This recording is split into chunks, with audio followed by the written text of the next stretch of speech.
Je vous montre ici comment faire votre style de cotation dans votre gabarit. Donc, première des choses, assurez-vous d'ouvrir votre gabarit ici. C'est bel et bien ici, vous voyez l'extension DWT.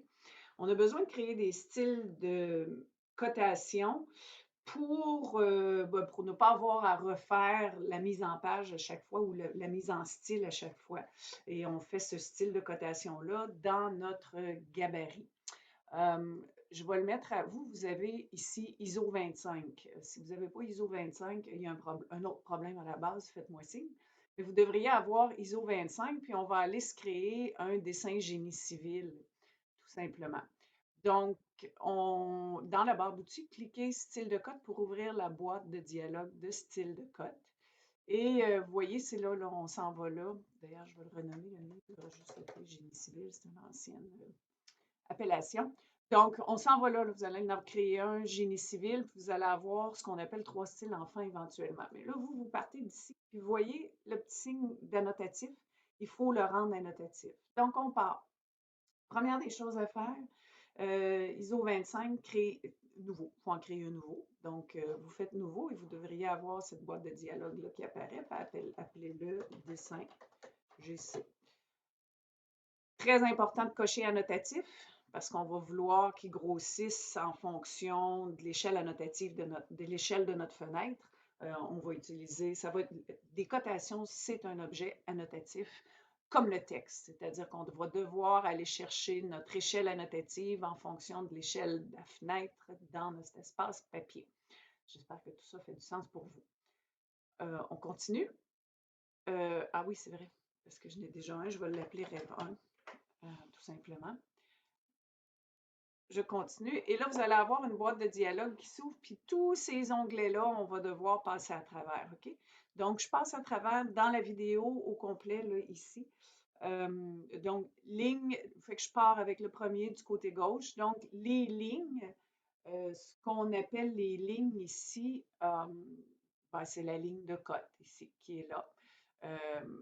En fait, les lignes d'attache sont ici. Fait que, première des choses, c'est qu'on veut que celui-ci soit du calque. En ce moment, le calque qui est actif, c'est GPViz, mais quand ce sera celui de dimension, bien ici, on va voir apparaître du rouge. Ensuite, le type de ligne, ça va être du calque aussi, et l'épaisseur de ligne, on va suivre du calque, même affaire. Puis je vous rappelle que du calque nous renvoie au fichier CTB pour l'épaisseur de la ligne. L'espacement des lignes de base, on va mettre, pour le moment, on veut mettre 7. Je vais vous expliquer un petit peu plus tard ce que tout ça veut dire, là, mais l'espacement des lignes de base, c'est l'espacement quand on va avoir une cote, une par-dessus l'autre, comme on voit dans la petite image, le petit icône qui est ici. Bien, ils vont mettre 7 mm entre une première et une deuxième cote qui est une par-dessus l'autre. La couleur de la ligne d'attache, on va la mettre même chose du calque. La ligne, oups, pardon, pas rouge, mais du calque. La ligne d'attache, c'est celle-ci. Tout ça, on met ça à du calque. Et aussi l'épaisseur de ligne du calque. Voilà. Maintenant, étendre au-delà des lignes, de la ligne de cote, nous, on met ça à 2. Et décalage de l'origine, c'est à 2. On fait OK. En fait, on ne fait pas OK. On va tout de suite au deuxième, qui est le symbole et flèche. Donc ici, oui, nous autres, on veut des flèches pleines, c'est ce qu'on veut. On veut la taille de la flèche qui est à 2,5, ça c'est parfait. La marque, c'est la marque au centre d'un cercle, on la veut à 1,5. C'est une croix au centre d'un cercle. Ensuite, le texte, on descend ici 3,75, la ligne de coupure, ça c'est correct, c'est quand on va avoir une cote qui va faire un zigzag, si vous voulez. Ah, vous l'avez ici, une cote comme ça qui va faire un zigzag, qui veut dire que l'objet a été coupé, en quelque sorte. Mettons qu'on a un long puisard très profond, ben, les détails sont en haut et en bas. On n'a pas besoin de dessiner le milieu pour prendre trop de pages, trop de place sur notre page. Donc, on le coupe et on fait une cote coupée.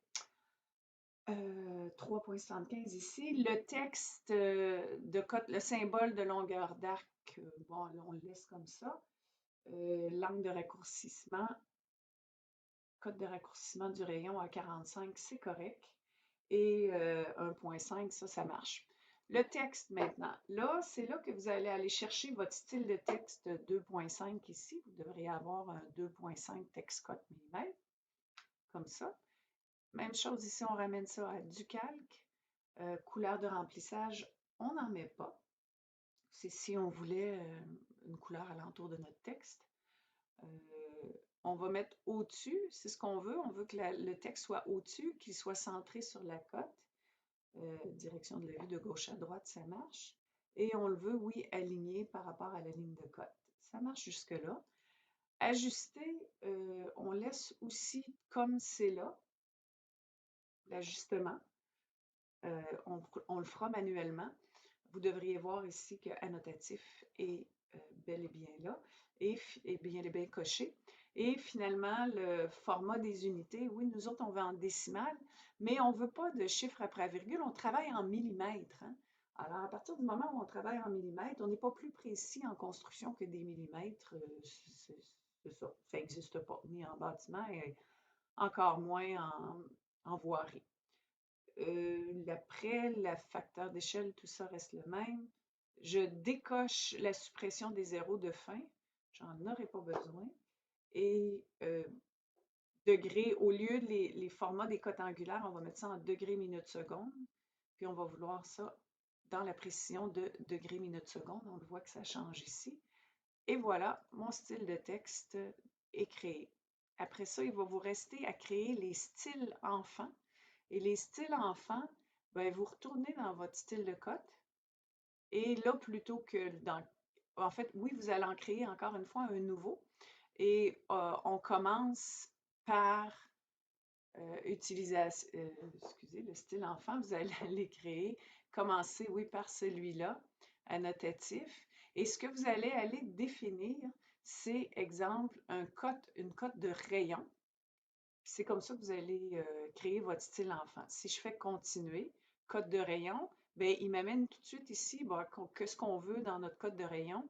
Et là, bien, je vous invite à aller voir les notes de cours pour voir comment tout ça est changé correctement. Mais si on faisait OK que je ne fais pas de changement, bien, vous allez voir que j'ai radial ici. Dans le fond, radial, on le voulait à l'horizontale, donc il faudrait que j'aille le changer là, à horizontal. Mais on voit que ça crée un style enfant. Fait que je vous laisse le soin de les créer correctement en utilisant les notes de cours.